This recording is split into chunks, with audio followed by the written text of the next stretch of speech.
frère K. Je suis frère K. Sœurs et frères en humanité, posons-nous ensemble, si vous le voulez bien, et accueillons-nous. J'honore et je salue votre présence. Silence.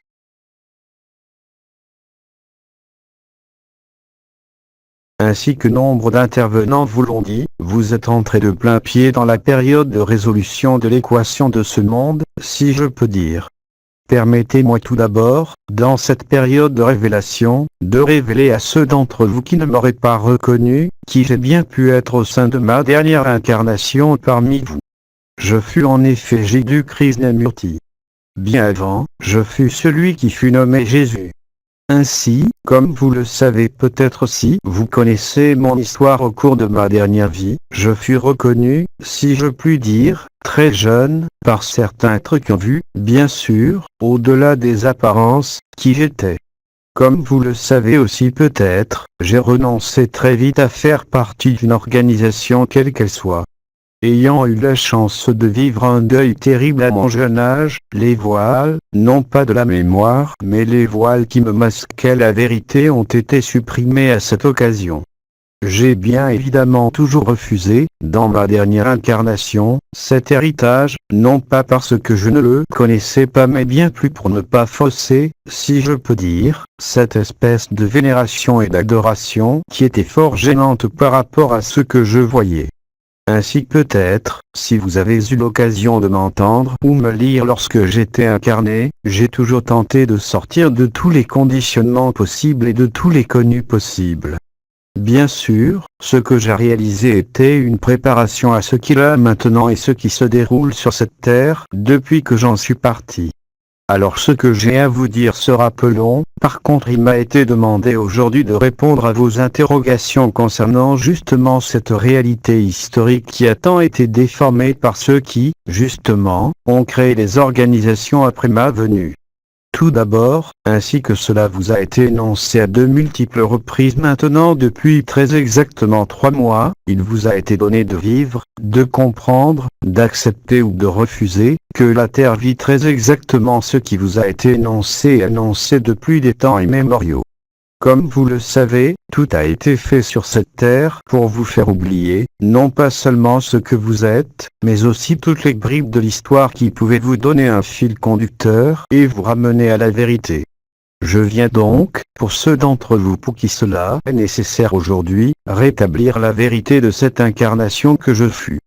Ce que vous avez à vivre est effectivement ce qui a été illustré par ma mort et ma résurrection, c'est-à-dire la crucifixion.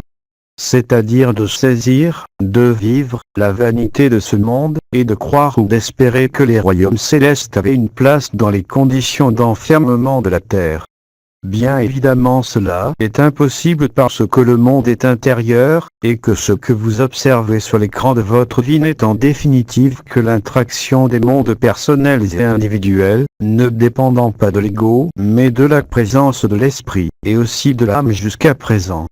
Ainsi, de manière progressive, l'oubli est apparu et a été remplacé par une organisation où heureusement certains frères m'ont tellement imité qu'ils sont devenus moi, non pas en tant que Jésus mais en tant que Christ. Cela était, au sein de l'Occident, ce que vous avez nommé les saints, qui tout en étant au sein de certaines organisations, ont toutefois réussi à trouver leur cœur et la vérité au sein de ces organisations. Bien évidemment leur message aussi a été relativement modifié, de façon à ne pas permettre une identification de chacun de vous au Christ. C'est en cela qu'est apparue la notion d'un sauveur extérieur à vous, d'un sauveur tout court, qui devrait revenir à la fin des temps pour vous sauver. Vous savez pertinemment qu'il n'en est rien, et il n'y a que vous qui pouvez vous sauver vous-même, si tant est que vous croyez encore qu'il y ait quoi que ce soit à sauver. Ce qui est à sauver ne peut pas être perdu, il a toujours été là, c'est l'esprit de vérité, il était simplement occulté, étouffé par l'histoire qui a été altérée par l'enfermement du monde. Et malgré l'ensemencement de la terre par la matrice christique, lors de ma mort sur la croix et ma résurrection, il a été extrêmement facile de tromper l'ensemble de l'humanité et d'égarer les chercheurs à travers des scénarios improbables et des histoires extérieures qui n'ont rien à voir avec la vérité de ce que j'ai pu dire.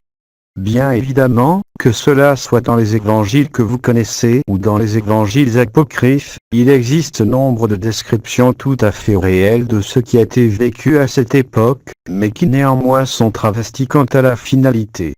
Rappelez-vous que les forces opposées à la lumière ne peuvent rien créer, elles ne peuvent que détourner à leur profit quelque manifestation que ce soit au sein de ce monde, de la lumière ou de la vérité, afin d'entraîner une distorsion de perception, entraîner ce que vous nommez aujourd'hui une dissonance cognitive, faisant que jamais vous ne pouvez vous trouver.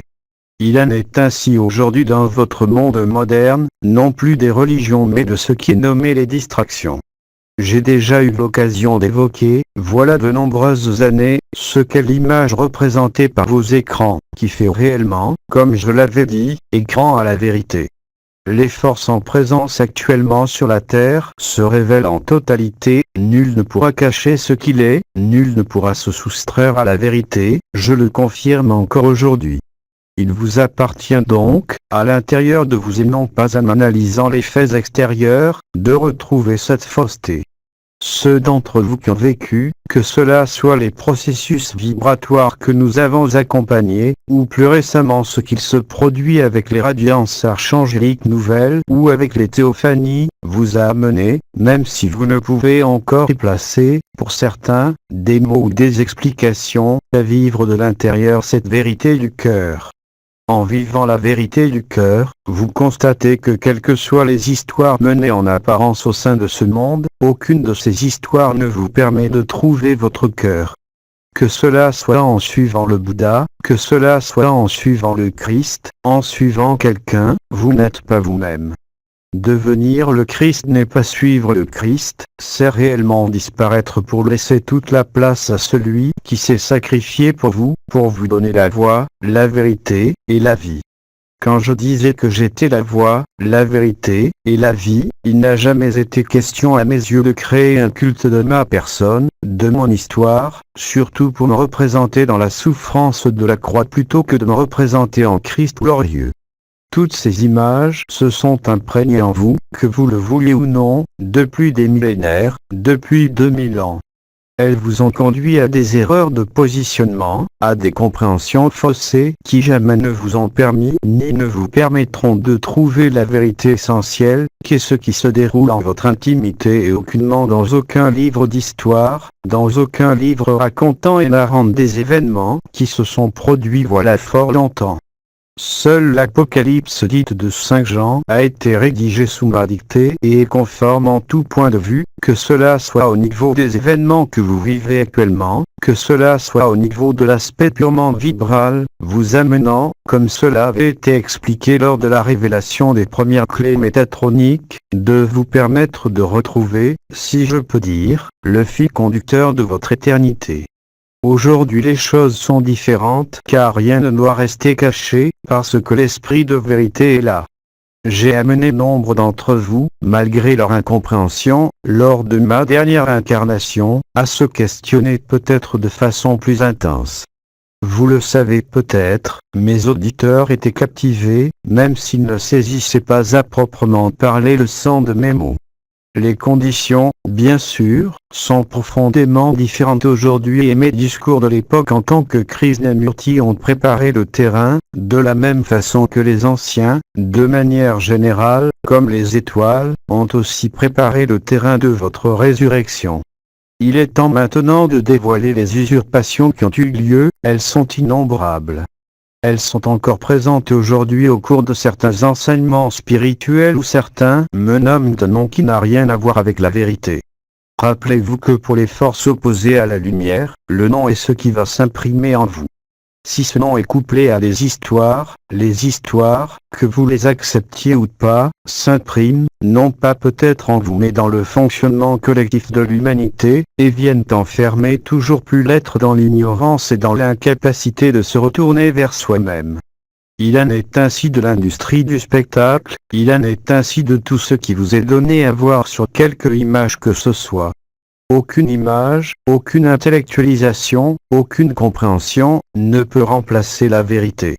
La vérité est un pays sans chemin, je le disais, il n'y a rien à parcourir d'autre que ses territoires intérieurs.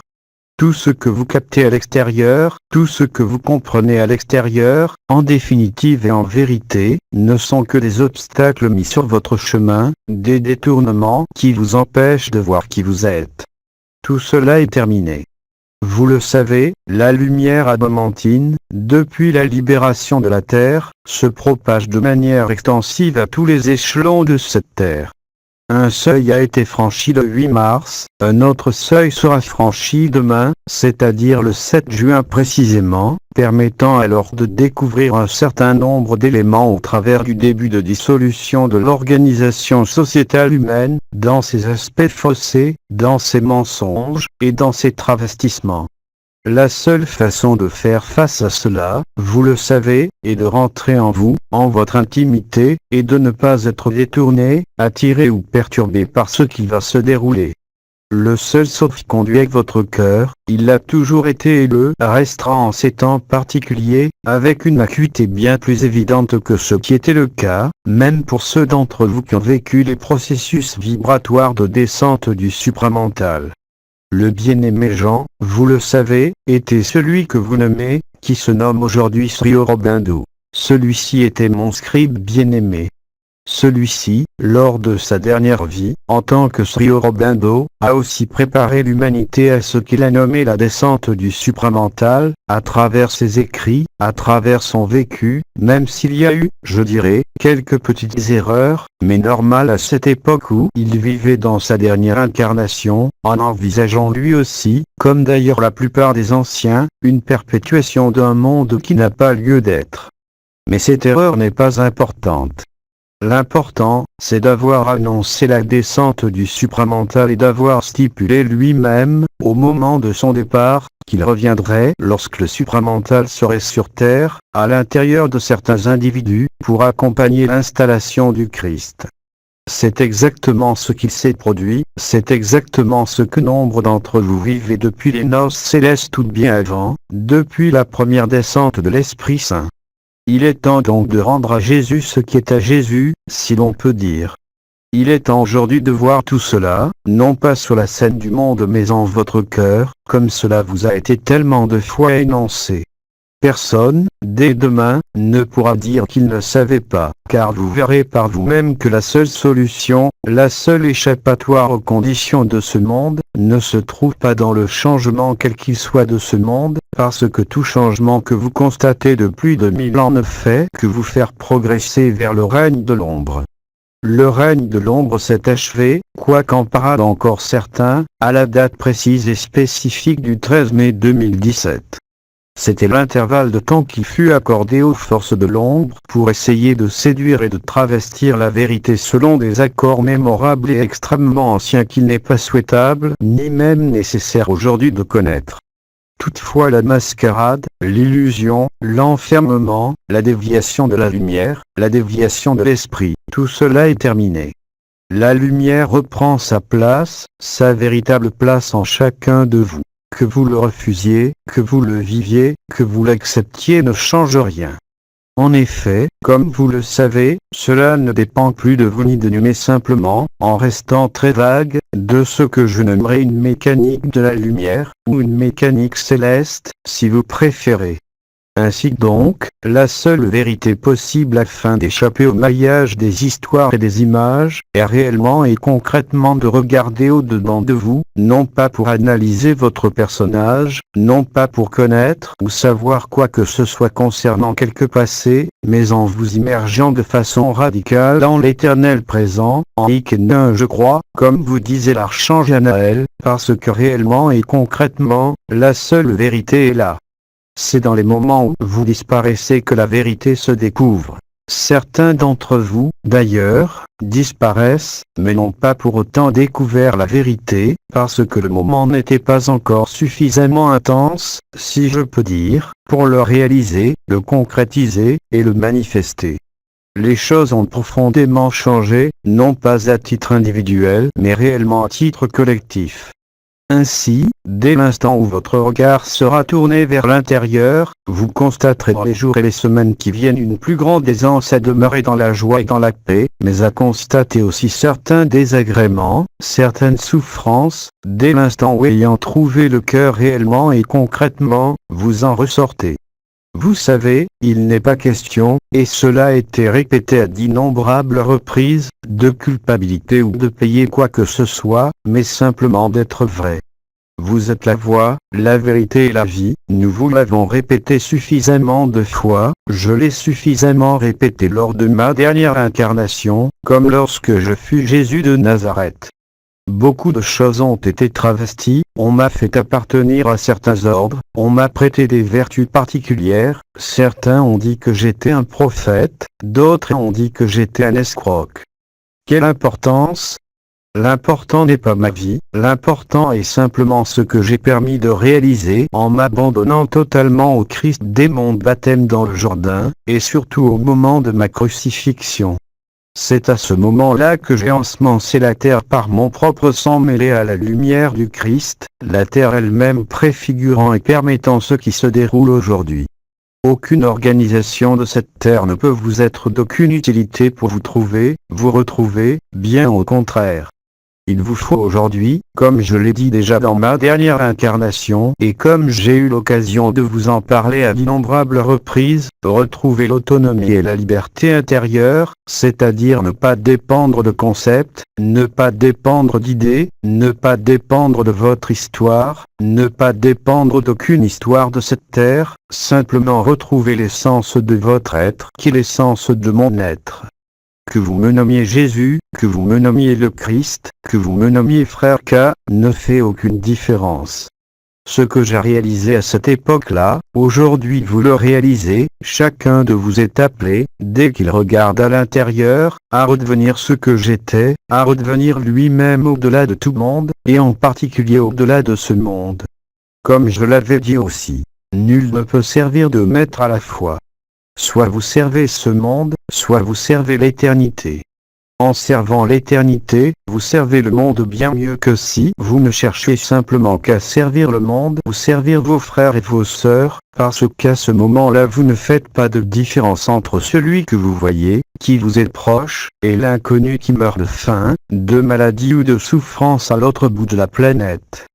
C'est en ce sens que quand je fus Jésus, j'ai pu dire: ce que vous faites au plus petit d'entre vous, c'est à moi que vous le faites. De la même façon aujourd'hui, ce que vous faites au plus petit d'entre vous, vous le faites à vous-même. Tout est un, vous le savez, nos frères orientaux l'ont parfaitement expliqué, parfaitement vécu, dégagé de toute histoire, de toute tradition. Aujourd'hui il en est de même pour vous. Quel que soit votre état initial, à partir de demain, que vous soyez libéré vivant, que vous voyez endormi, que vous soyez éveillé, que vous soyez vibrant ou que vous ne perceviez rien, vous verrez très rapidement que tout cela va changer de manière brutale et extrêmement rapide, au fur et à mesure de l'intensification des événements humains. C'est donc, non pas quelque chose de paradoxal, mais bien plus d'évident pour celui qui acquiesce à la lumière. Le tohu-bohu de ce monde n'est que le reflet de sa fausseté. Ainsi donc, quand la lumière éclaire, elle met bas toutes les prétentions de ceux qui veulent l'altérer, de ceux qui veulent l'enfermer, de ceux qui veulent la tromper. Cela vous concerne aussi bien au niveau individuel qu'au niveau collectif et global. Cela ne concerne pas seulement, à partir de demain, la conscience humaine, mais toute conscience en quelque dimension qu'elle soit, présente dans l'environnement de la Terre. Cela concerne aussi bien les insectes, les fleurs, les végétaux, les peuples de la nature, même qui ne sont pas concernés directement dans le processus de libération de la Terre, mais néanmoins tout ce qui est conscient ou inconscient au niveau de cette Terre vivra cette transformation salutaire qui est simplement de tourner son regard à l'intérieur. Les théophanies quelles qu'elles soient, réalisées avec vous-même comme réalisées avec le soleil, avec une situation, avec l'esprit du soleil, avec moi, avec le Christ, sont là pour justement vous aider à franchir seule l'ultime porte. Il n'y a pas de condition plus adéquate et plus parfaite que dans le tohu-bohu de ce monde pour réaliser la totalité de votre éternité, ici même en incarnation. Comme cela a été dit, beaucoup de charismes sont appelés à se manifester, mais ces charismes ne sont que le témoignage de la vérité. Ils ne doivent pas, en aucune manière, permettre de faire perdurer quoi que ce soit d'illusoire, sinon, et cela a été aussi dit, vous sentirez parfaitement et concrètement la différence entre les moments où vous demeurez dans la paix et la félicité et les moments où vous sortez de cela. Cela deviendra vraiment évident, sans difficulté, sans effort, sans questionnement. C'est en cela que se trouve l'ultime retournement, l'ultime sacrifice et la véritable résurrection, et cependant le laps de temps que nous ne connaissons pas, entre le début des tribulations humaines et l'arrivée du signe céleste. Chaque jour qui passera verra le turbo augmenter, et la paix augmenter en chacun de vous qui avez tourné le regard vers l'intérieur. C'est ainsi que vous démontrez à vous-même votre autonomie, votre liberté, et le vécu direct que vous n'avez rien à faire au sein de l'enfermement. Il n'y a pas de marche à gravir, il n'y a pas de montagne à ascensionner, il n'y a pas de vibration plus importante que celle que vous avez vécue, il y a juste la réalisation de qui vous êtes à partir du moment où les derniers voiles et les derniers ultimes voiles personnels et collectifs vont s'effacer. La paix est au-dedans de vous, elle sera de moins en moins trouvable, dans sa fausseté, à l'extérieur. Ceci vous a été dit, c'est tellement simple et tellement évident, et pourtant nombre d'entre vous n'avez toujours pas compris ce qui est à comprendre et qui tient en 2 mots ou 2 phrases. Regardez au-dedans de vous. Je ne parle pas de méditation, je ne parle pas de vibration, je parle simplement de faire cesser tout regard extérieur, tout lien extérieur, non pas de manière durable, mais l'espace d'un instant. Cet instant très court, dès demain, suffira à vous faire réaliser cela et à vous permettre de vous établir avec facilité et avec de plus en plus de constance dans ce que nous avons nommé la félicité, la béatitude, l'extase, le royaume de la demeure de paix suprême, les royaumes d'éternité, les royaumes de la lumière, vous donnant à vivre l'antagonisme complet entre tout ce qui peut se vivre extérieurement en ce monde, dans quelque domaine que ce soit, et ce qui peut se vivre à l'intérieur de vous-même. Il n'y a, vous le savez, aucune solution de continuité. En ma dernière incarnation, quand on me posait des questions sur ce qui concernait la linéarité de ce monde, les spiritualités de ce monde, je répondais très souvent que celui qui me posait cette question n'avait pas été de l'autre côté de la rive pour vérifier. Il vous appartient de faire le voyage. Ne croyez pas ce que vous dit votre tête, ne croyez pas ce que vous disent vos perceptions, ne croyez pas non plus ce que vous disent vos vibrations. Ne croyez pas non plus en quelque histoire que ce soit, car il n'y a aucune histoire, il n'y a que des enfermements, à la surface de ce monde. C'est pour ça que je disais que mon royaume n'était pas de ce monde, et c'est en cela que je fus en opposition frontale avec les gardiens du temple, qui se prenaient et qui n'avaient jamais compris ni vécu la moindre once de l'intériorité. Voilà à quoi aboutit le manque d'intériorité, à un travestissement, à la guerre, au conflit, à l'opposition, au meurtre, à la guerre. La seule paix véritable est à l'intérieur de soi. Nombre de grands êtres vous l'ont dit, je ne vais pas les citer, ils sont innombrables, et pourtant l'ensemble de l'humanité a continué sur la voie de la distraction, sur la voie de la recherche spirituelle extérieure, de compréhension de ce monde plutôt que de vécu de l'éternité. Il en est ainsi parce que cela est le propre de ce qui est nommé ego, il en est ainsi parce qu'il existe, dès que vous naissez en ce monde, la peur de la mort qui est inscrite en l'intimité de ce corps. La falsification, l'illusion et l'enfermement n'ont pas touché, bien sûr, que la conscience, ils ont avant tout et en priorité touché l'organisation de votre structure biologique, faisant que cette structure biologique ne peut pas répondre à l'influx de la lumière. C'est en ce sens que la préparation fut extrêmement longue lors du retour de la lumière en cette fin de cycle, en cette fin de révolution zodiacale, un cycle long qui correspond, comme vous le savez, à plus de 50 000 ans. Les choses sont profondément différentes depuis 30 ans, même si peu de frères et sœurs humains incarnés l'ont vécu, mais avec le temps, se sont réalisés nombre d'éléments qui permettent aujourd'hui de vivre cette intériorité dès l'instant où vous lâchez tout ce qui concerne l'extérieur. Il n'y a pas d'autre porte de sortie, nous l'avons toujours dit, la seule sortie est le cœur, le don de soi, le don de sa vie en ce monde pour retrouver l'éternité. Tout ce à quoi vous tenez, vous le savez, vous tient aujourd'hui beaucoup plus fermement que l'histoire de ce monde, même si vous vous en êtes détourné. Alors je vous demande humblement de regarder en vous, sincèrement et objectivement avant de voir quoi que ce soit concernant l'état de la lumière, de vous regarder honnêtement et franchement. Il n'y a ni punition ni peur à avoir, mais simplement reconnaître, à la fois reconnaître les erreurs et reconnaître qui vous êtes. Mais tant que vous ne reconnaissez pas vos erreurs, tant que vous reconnaissez quelque chose de vrai en ce monde, vous ne pouvez pas vous reconnaître. Le temps n'est plus aux tergiversations, le temps n'est plus aux hésitations, parce que comme nous vous l'avons dit, les temps sont accomplis, l'ascension de la Terre a commencé, votre libération a commencé aussi, de manière collective. Vous le savez, et Jean d'ailleurs vous l'avez dit, il y aura un certain nombre de chocs à assumer, mais ces chocs concernent l'extérieur et absolument pas votre être intérieur, votre être d'éternité. C'est en cela qu'il deviendra plus facile et plus évident de vous tourner à l'intérieur, car quand vous ne pouvez plus être distrait par l'extérieur, quand vous ne pouvez plus être enchaîné à vos activités, même les plus honnêtes et les plus logiques au sein de ce monde, alors vous êtes réellement et concrètement disponible. Seul celui qui tient à cet extérieur qui disparaît souffrira, celui qui trouve son cœur ne pourra pas souffrir, aucun cheveu de sa tête ne pourra être touché parce qu'il sera dans la vérité, parce qu'il a compris que la vérité n'a pas besoin de se protéger, n'a pas besoin d'être travestie, n'a pas besoin d'être interprétée, ni même d'être comprise. C'est à cette révolution intérieure, cet ultime passage, que je suis aujourd'hui venu vous réinviter.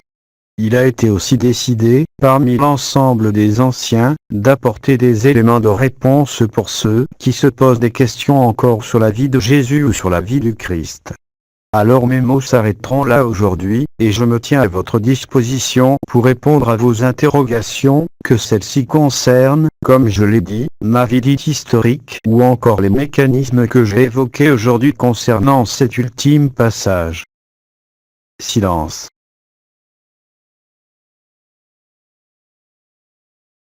Là aussi, n'hésitez pas, soyez francs et spontanés, ne retenez rien, laissez libre cours à l'esprit, laissez libre cours à ce qui émerge comme question. Quel que soit l'endroit où elle prenne sa source, en l'esprit ou en votre personne, j'y répondrai. Question. Notre corps physique est appelé à disparaître, le vôtre a été ressuscité. Il y a donc une différence entre votre corps et le nôtre.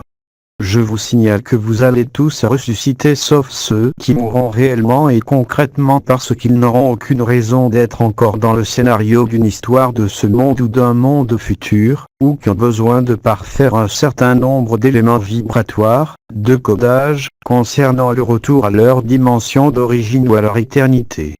Ainsi donc la résurrection, vous allez la vivre vous aussi. Au bout de 3 jours de stase, vous sortirez du tombeau, avec ou sans ce corps. Celui qui vit l'esprit ne peut en aucune manière être assujetti à quelque matière carbonée que ce soit. Je ne parle de 3e dimension dissociée, mais je parle bien de matière carbonée, au sens où vous l'entendez. Seuls certains frères intergalactiques vivent et évoluent au sein de ce que vous nommez 3e dimension unifiée parce que les règles de leur monde, l'influence du rayonnement de la source n'est pas du tout le même que ce qu'il est sur Terre. La question du corps de chair que tu poses ne fait que refléter l'ignorance du vécu de ceux qui vivent en éternité. L'éternité n'a besoin, vous le savez, d'aucune forme, d'aucune dimension, même si le jeu de la conscience vous permet d'expérimenter librement tous les mondes, toutes les expériences. Cela fait partie de votre liberté d'être d'amour. Si tu poses cette question, alors je peux t'affirmer que tu ne connais pas l'autre rive et que tu cherches, au niveau de ta tête, à comprendre quelque chose pour accepter de le vivre. Là est l'exemple typique de ce qui est nommé ces fausses spiritualités qui lient formellement ce que vous êtes en vérité à ce monde, alors qu'il n'y a aucune corrélation possible, sauf, excepté bien sûr au niveau de l'âme tournée vers la matière et qui ne connaît pas, qui n'a pas reconnu l'esprit. De toute façon, rends-toi bien compte qu'au travers de cette question se pose le problème de la mort de l'ego. Quel que soit ton âge, tu sais pertinemment que de toute façon la mort est proche, même s'il n'y avait pas la fin collective. Le problème et la problématique est exactement la même lors de chacune de vos incarnations, parce que chaque incarnation qui ne vous a pas permis d'être vraie vous enferme encore plus dans le libre arbitre et dans la loi de karma. Si ta conscience aujourd'hui s'est tournée vers ce passé et vers ces passés, à aucun moment tu ne peux être libre, quoi que te dise ta tête. Il faut laisser tomber littéralement et concrètement toute connaissance qui t'est présentée par ta tête. Seul le cœur, et quand je parle du cœur, ce n'est pas un concept mais la perception réelle et concrète de la félicité de ce qui se passe quand tu es arrivé dans ton cœur. Celui qui est arrivé dans son cœur, réellement et concrètement, n'a que faire des jeux de l'illusion. Il a vu la vérité, il est allé sur l'autre rive, il en est revenu, il ne peut plus être abusé, alors que là, au travers de ta question, tu es abusé par ton propre mental, qui dirige ta conscience et dirige ta vie. Il est temps, mon frère, de laisser tomber toutes ces inepties, toutes ces stupidités qui t'éloignent de la beauté de ton cœur. Alors je t'en conjure, je réponds à ta question. Quelle importance ce que devient ton corps? Es-tu ce corps? Es-tu cet éphémère qui se poursuit de vie en vie et qui souffre de vie en vie? Sois honnête et sois vrai, de quoi as-tu peur si ce n'est de perdre une forme qui de toute façon est destinée à périr? Il y a eu sur la terre très peu d'êtres qui ont été capables d'emmener leur corps en la lumière, leur corps de chair. Cela n'est pas la finalité, mais ça correspondait à un objectif précis. Ce fut mon cas, ce fut le cas de Marie, ce fut le cas d'Enoch, ce fut le cas d'Élie. La formulation même de ta question montre ton attachement viscéral à la matière, il n'y a aucun cœur là-dedans si ce n'est le cœur du mental qui te fait prendre des vessies pour des lanternes. Comprends bien que je ne t'accuse pas, que je ne te récrimine pas, mais que je t'aide à voir la vérité. Tant que tu es intéressé par le passé, tant que tu es intéressé par ton corps et son devenir, il est logique de s'occuper de son corps pour le maintenir en fonctionnement correct, il est totalement illogique de relier ce corps à la spiritualité, de quelque façon que ce soit. Le problème majeur, c'est les histoires qui ont été engrammées en vous au fur et à mesure de vos vies, et plus particulièrement en cette période de fin des temps, comme j'ai eu l'occasion de le dire, au travers des images, de la séduction de vos yeux, de la séduction de vos sens, de la séduction de vous croire immortel au sein de votre personnage, au travers de la réincarnation. Alors maintenant je te le dis, il est temps de cesser toutes ces errances, il est temps de rentrer au-dedans de toi et de te voir au-delà de tout jeu. Tant que cela ne sera pas fait, tu iras de question en question, de questionnement en questionnement, et progressivement de peur en peur, de souffrance en souffrance. Est-ce cela que tu veux ou est-ce la vraie lumière? À partir de demain, nul d'entre vous ne pourra dire qu'il ne savait pas, même s'il n'a pas entendu nos mots, même s'il ne s'est jamais intéressé à quoi que soit d'autre que sa vie matérielle. Rendez-vous compte, en tout cas en Occident, vous êtes encore innombrables à être persuadés que la mort a la fin, qu'il n'y a rien d'autre après.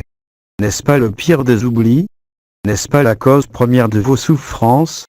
Alors bien sûr, dès que vous découvrez la spiritualité, vous allez explorer un certain nombre d'événements, ensuite vous vous intéressez à votre enfance, ensuite vous allez chercher dans votre passé des justifications à votre présent. Ces justifications à votre présent ne sont que des fariboles qui jamais ne pourront te permettre de vivre ce que tu es. Accepte cela et vérifie-le en toi. Je ne te demande pas de me croire, je te demande de l'éprouver. Se poser la question de la mort de ce corps est un déni de l'esprit. Accepte-le, il n'y a ni jugement ni condamnation, il y a simplement la vérité pure.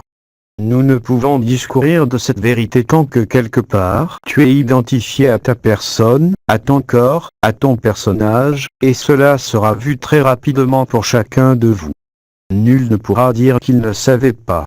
C'est-à-dire que dès demain, la phrase que j'ai employée lors de ma crucifixion n'aura plus lieu d'être, car aucun de vous ne pourra demander ce qu'il n'a pas voulu voir, il devra passer par la porte étroite afin de retrouver ce qu'il est, et de mettre fin à toutes ses illusions par l'amour et en l'amour, non pas celui de ta personne, non pas l'amour de ce monde, non pas l'amour du passé ou du futur, mais l'amour de la vraie vie.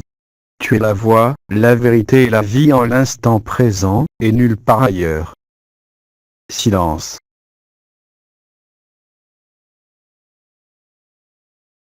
Si je vous ai proposé de répondre à vos questionnements sur la vie de Jésus, ce n'est pas pour renforcer l'histoire, mais pour vous permettre, s'il y a encore des interrogations par rapport à cela, de ne pas être dupe de certains écrits, de certains conditionnements présents au sein de ce qui est nommé l'Église extérieure, qui plus que jamais n'est pas mon Église. Mon Église est à l'intérieur de vous, c'est ce que je disais au temple. Détruisez ce temple, mon corps, et je le reconstruirai en 3 jours. C'est exactement ce que vous allez vivre, enrichi de l'appel de Marie. Et voyez comment cela a été compris. On vous parle de résurrection des morts, mais c'est une résurrection de la vie et non pas de ce qui est mort et qui de toute façon meurt. Vous voyez comme quoi l'inversion, la falsification, avec les mots, avec les écrits, est extrêmement facile. Vous n'êtes pas responsable de cela, ce qui en est responsable, c'est votre structure cérébrale elle-même sur laquelle s'imprime votre conscience. Il ne peut donc y avoir, au sein de cet enfermement, aucune solution de liberté. Silence.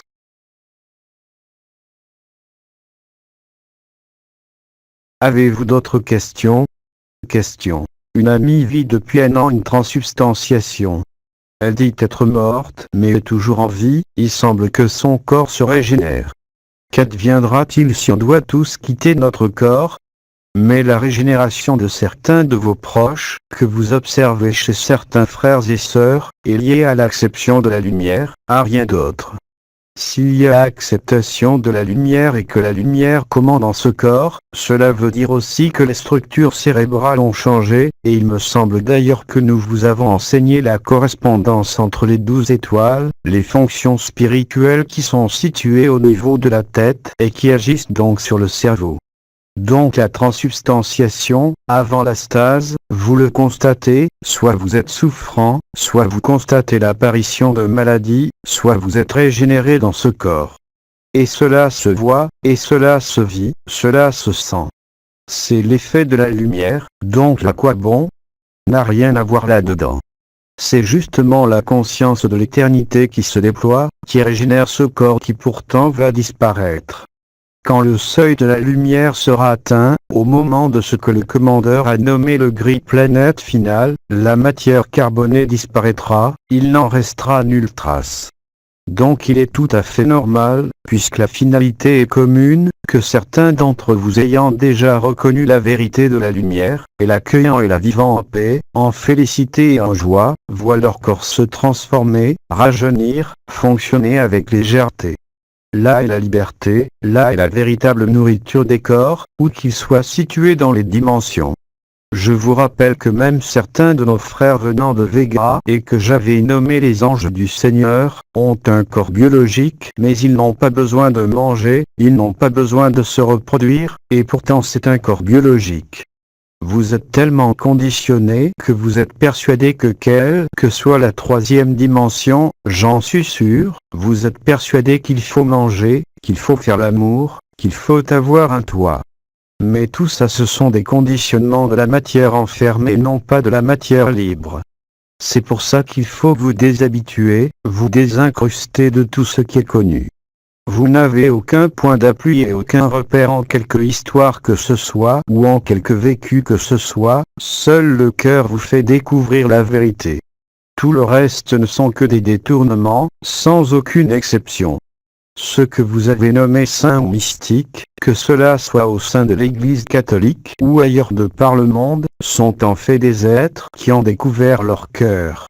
Alors bien sûr, l'influence culturelle va jouer pour traduire cela, selon l'origine, selon la culture, selon l'éducation, mais ce ne sont que des colorations, un habillage qui évite l'aspect déroutant de cette lumière pour celui qui est enferré et enfermé dans son ego. Silence.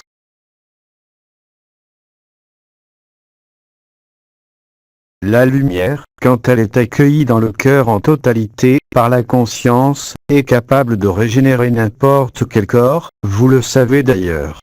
Certains corps de certains saints qui ne sont en fait que ceux qui ont été revêtus du Christ, comme je l'ai été voilà 2000 ans, prouvent par leur incorruptibilité de la chair, la sainteté. L'impact de la lumière et du cœur a été tel que la matière ne peut pas se dissoudre, elle sera dissoute bien sûr, cette matière, au moment du gris planète final. Si vous êtes en colère, si vous n'y croyez pas, alors je peux vous assurer que vous n'avez jamais rencontré votre cœur, et il ne sert à rien d'y croire, il faut le vivre. Silence.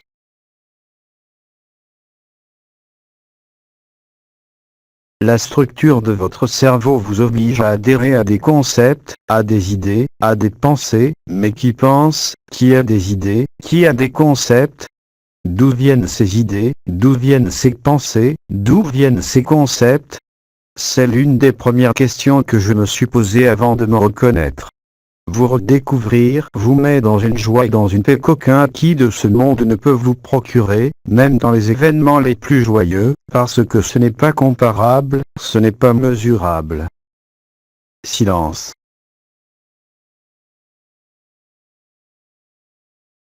Avez-vous d'autres interrogations? Question. Jésus a-t-il été marié? Oui, j'ai été marié, j'ai eu 3 enfants. Il n'y a rien de pire pour un occidental que de rester seul. Autant, chez nos frères orientaux, cela ne pose pas de problème parce que la structure cérébrale n'est pas la même. C'est en cela que l'hérésie de l'Église, ayant interdit le mariage, est une erreur monumentale. Je vous rappelle d'ailleurs qu'au sein de l'orthodoxie, qui est bien plus proche de mon cœur, qu'il était en tout cas, le mariage était fortement conseillé parce qu'il n'y a pas d'autre façon d'équilibrer, sur l'écran extérieur, que d'être avec le sexe opposé.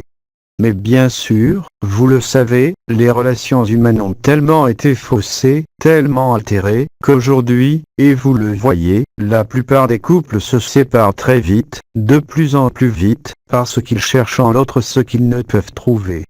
Alors oui, Marie-Madeleine était mon épouse, légale et officielle, tout cela a été retiré bien sûr.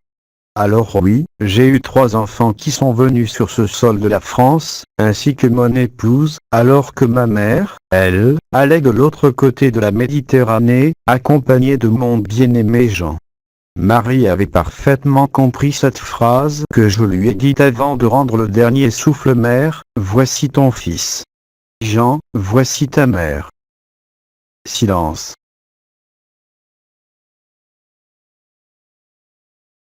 Autre interrogation parmi vous? Question. Que sont devenus vos enfants? Qui sont-ils? Ils ont procréé et se sont multipliés.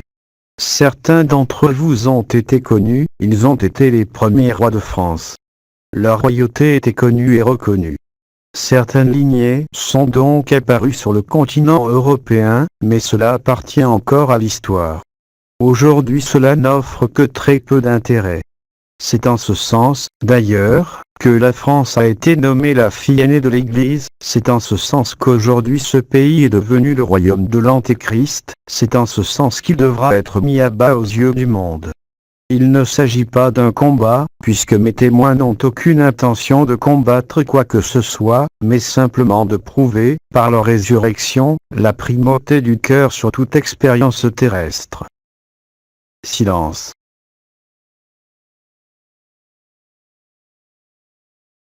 Question. Que fut le vrai rôle de Judas? Ce fut le rôle qui vous est connu. En étant revêtu du Christ en mon cœur, je voyais bien évidemment au-delà de toute apparence, et ce que l'Église a jugé, en racontant cette histoire, est effectivement la vérité, mais le regard et le point de vue que j'en avais, c'était celui qui devait accomplir la volonté de la source. C'est en cela que je vous dis encore aujourd'hui de ne pas juger, même celui qui est votre pire ennemi. Cela, c'est de l'apparence. La seule vérité unique, si vous ne le voyez pas encore, et quand vous le verrez, vous en serez conforté, c'est que absolument tout ce qui se déroule maintenant, malgré les vicissitudes, malgré les chants de gloire des forces opposées à la lumière, le cœur, et rien d'autre, c'est-à-dire tout, sans rien limiter, sans rien exclure. Judas a joué parfaitement son rôle. Mon but n'était pas d'établir un royaume sur terre, ce qui est impossible, parce que tout royaume établi sur la terre appartient à Satan et n'est pas de moi. En ma dernière incarnation, je fus très doux et très posé, ainsi que je l'ai été avec vous depuis de nombreuses années, mais devant l'intensité de la lumière aujourd'hui, cette douceur n'a plus lieu d'être parce que la vérité est forte, elle ne souffre aucun compromis dorénavant parce que tout est révélé. La véritable douceur, elle est dans votre cœur, elle ne peut pas être dans les mots qui touchent votre personne, car ce que je touche aujourd'hui est, comme vous le vivez peut-être depuis les théophanies, c'est le cœur. Et dans le cœur, il ne peut y avoir aucun mensonge, aucune altération, aucun concept, aucune histoire. D'ailleurs, regardez ce qu'il se passe depuis toujours sur cette terre, avec une acuité plus grande durant le siècle passé, les guerres dites mondiales, l'interaction des pays, les communications, tout cela ne vous montre que la compétition et la guerre. Où est la vie? Où est la vérité? Elle est absente de tous ces jeux. D'ailleurs regardez, avec tout ce qui est fait comme violence au nom de Dieu, je ne pense pas qu'il reste beaucoup de travail à Satan, Dieu s'en occupe très bien en son nom. Regardez les tueries, regardez les guerres, liées à l'avidité, liées simplement au concept de gens qui ne vivent rien. Sinon, si vous vivez le cœur, peu importe votre religion, vous ne pouvez ôter aucune vie, vous ne pouvez blesser personne, vous ne pouvez pas aller à l'encontre de la vie. Regardez ce qu'ont fait les religions, d'où qu'elles soient. Silence.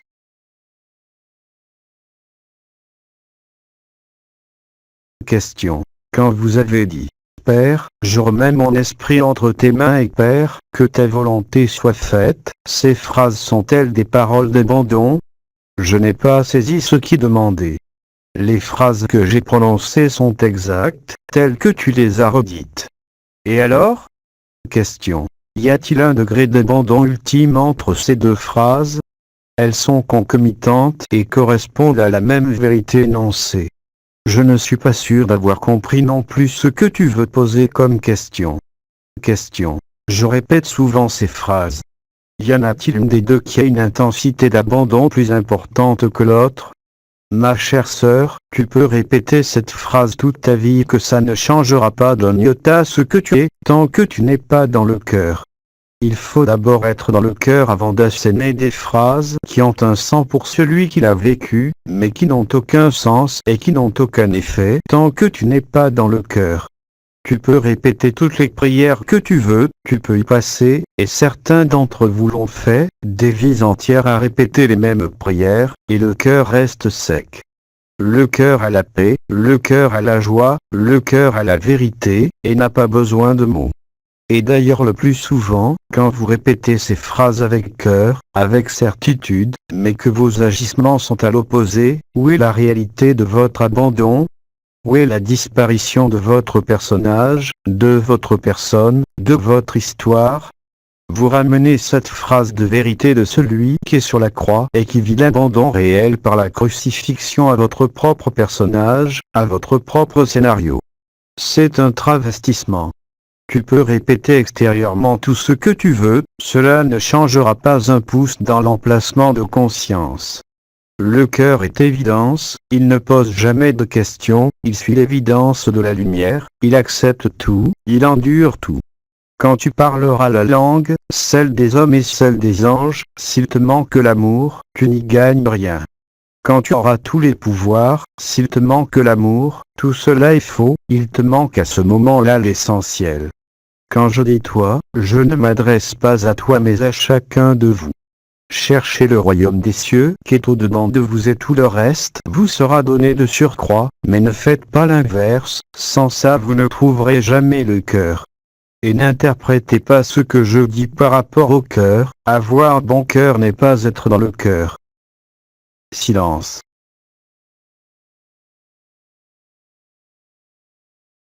Question. L'étoile Gemma Gagani m'a proposé de vivre l'union christique. Cela s'est-il réalisé? Qui peut le savoir mieux que toi? Pourquoi attendre une confirmation extérieure? Rends-toi compte. Dès que cette question émerge, cela veut dire que cela n'est pas réalisé. Qui pose la question, ce genre de question, si ce n'est le mental? Le cœur est évidence, je le répète, il ne peut laisser subsister aucun doute, aucune interrogation, aucun questionnement. Dès l'instant où tu t'adresses à l'extérieur, fût-elle une voix autorisée, fût-elle une voix venant des demeures de l'éternité, cela te renvoie à toi-même. Le vécu du cœur réel ne peut laisser planer aucun doute, ne peut laisser émerger aucune question.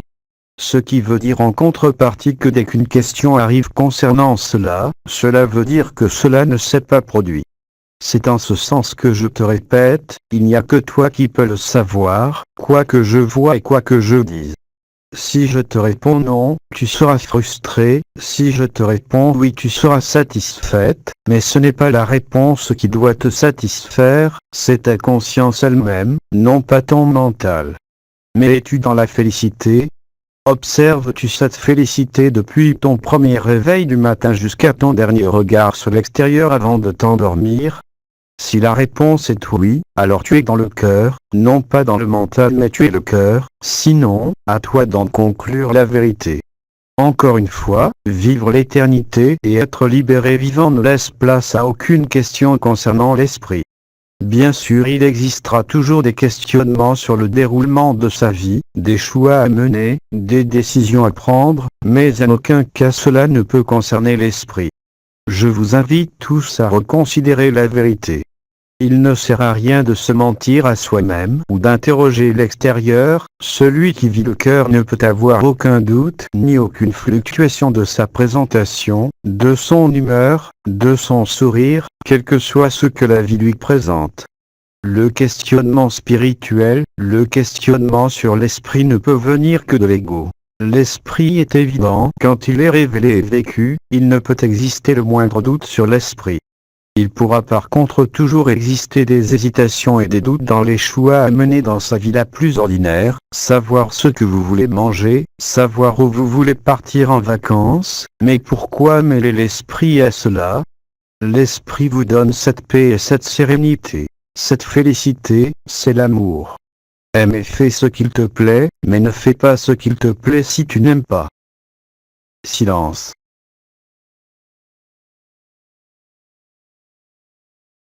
Question.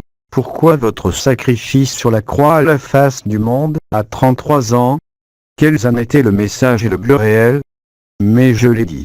Ensemencer la terre par mon sang, de la matrice nouvelle de vie qui a été nommée, je crois, matrice christique. Tout le reste n'a servi que l'intérêt de l'image, et donc de l'illusion, et organiser une religion, et à vous faire croire que j'allais venir vous sauver. Vous sauver de quoi? De vous-même? Qui a-t-il à sauver? Soyez logique, qui croit avoir besoin d'être sauvé, vous qui êtes éternité?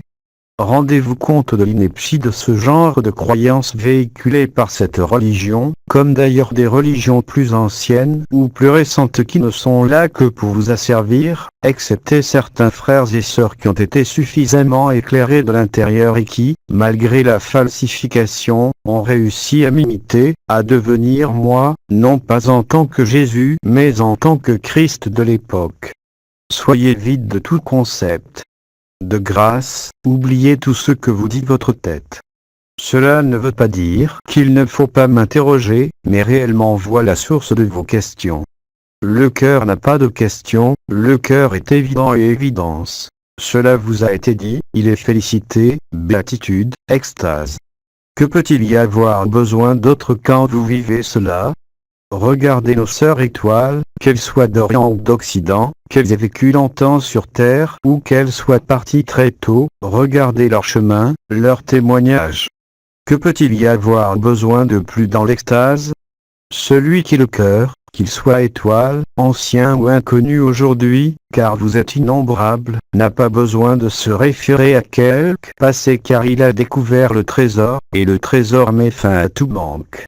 Je ne peux que vous inviter aujourd'hui, en cette veille du 7 juin, qu'à vous retrouver par-delà tout concept. Tout ce qui a été vécu, même dans vos expériences mystiques, même dans vos vibrations, ne gardez que la théophanie, ne gardez que ce que vous a donné un ami et maître Ram. Regardez les conseils que vous a donnés récemment Thérèse de Lisieux. L'ego fera toujours tout ce qui est en son possible pour vous empêcher de vivre le cœur.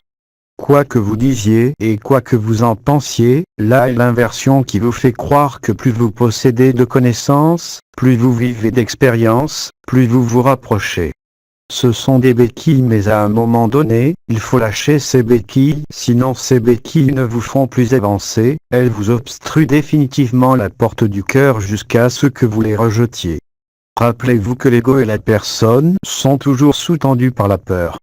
L'ego se croit immortel, il se raconte des histoires, il vous raconte des histoires.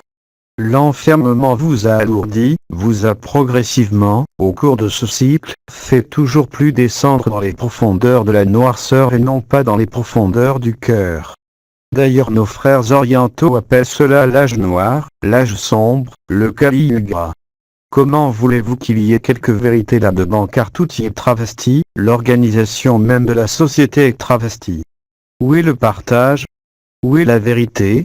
Regardez ce que vous avez fait avec l'argent. Y a-t-il la moindre liberté dans ce que vous nommez la société? Y a-t-il le moindre espace de liberté en ce monde puisque vous êtes limité par ce corps, limité par la naissance et la mort? Est-ce que ce qui passe est vrai? L'éternité ne passe jamais, elle a toujours été là. Acceptez les erreurs, acceptez vos errances, pardonnez-vous à vous-même et surtout, comme je l'ai dit, va et ne pêche plus. Il n'y a pas de péché si ce n'est celui contre l'esprit. Il n'y a aucun péché mortel, ce sont des fariboles que les hommes de l'Église ont créés de toutes pièces. Silence.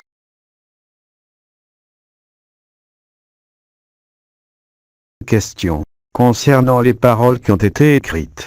Si cette coupe peut passer loin de moi sans que je la boive, sinon que ta volonté soit faite. J'ai répété cette phrase au jardin de Gethsémani 3 fois, c'est effectivement vrai, parce que tout être humain, même libéré vivant, sait qu'il n'est pas ce corps mais il existe, comme je vous l'ai dit, une structure biologique qui vise à la préservation du corps. C'est cette structure biologique dans votre cerveau qui vous fait croire que vous êtes une identité, une personne et une histoire, et bien sûr je n'ai pas échappé à la règle. Au moment de votre dernier souffle, vous aurez un avantage sur moi, énorme, Marie sera venue vous l'annoncer. Moi, Marie était au pied de la croix, elle souffrait en tant que mère humaine. Je suis d'ailleurs étonné que personne parmi vous ne me pose la question de l'Immaculée Conception, ça aussi ce sont des fariboles. Marie était effectivement vierge, mais ce n'est pas le Saint-Esprit qui l'a mise enceinte. Il a bien fallu un matériel génétique qui n'est absolument pas le matériel génétique de Joseph, mais qui est effectivement une intervention de la lumière, ainsi que l'archange Gabriel l'a énoncé. Je ne suis pas né de rien, seule la source peut le faire, vous le savez, elle vous l'a d'ailleurs exprimé, elle peut faire apparaître n'importe quel corps, mais je suis né de la chair et de l'esprit. L'ensemencement de Marie a été réalisé par une technique que vous nommeriez aujourd'hui insémination artificielle, avec des peuples qui n'ont rien à voir avec l'humanité. Il a fallu apporter, de par ma structure biologique en tant que Jésus, avant même que le Christ ne vienne rompre, et ce dès la conception par le matériel génétique, le principe d'enfermement présent au niveau du cerveau.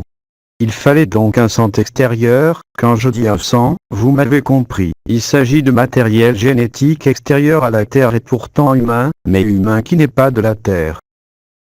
Silence.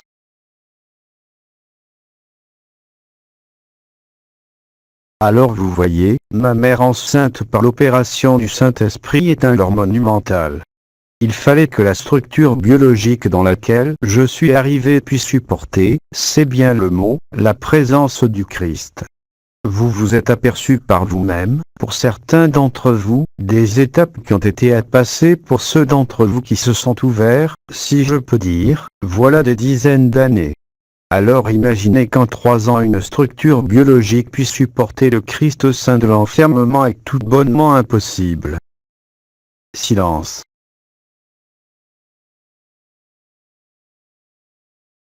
Je sais pertinemment que nombre d'entre vous, en lisant ces mots ou en les écoutant, entreront dans un refus ou un déni. Quelle importance? Demain est la vérité du cœur. Silence.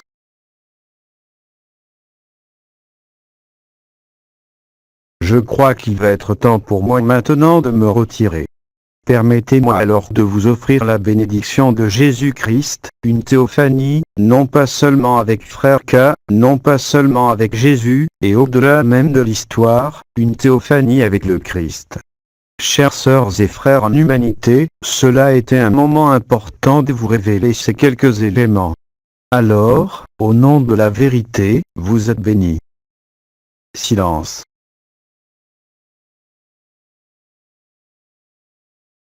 Je suis Frère K. Silence.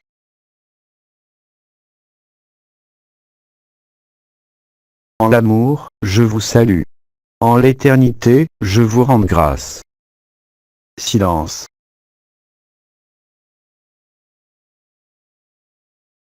Au revoir. J'adresse à chacun de vous le baiser du feu, le baiser de l'amour. Silence.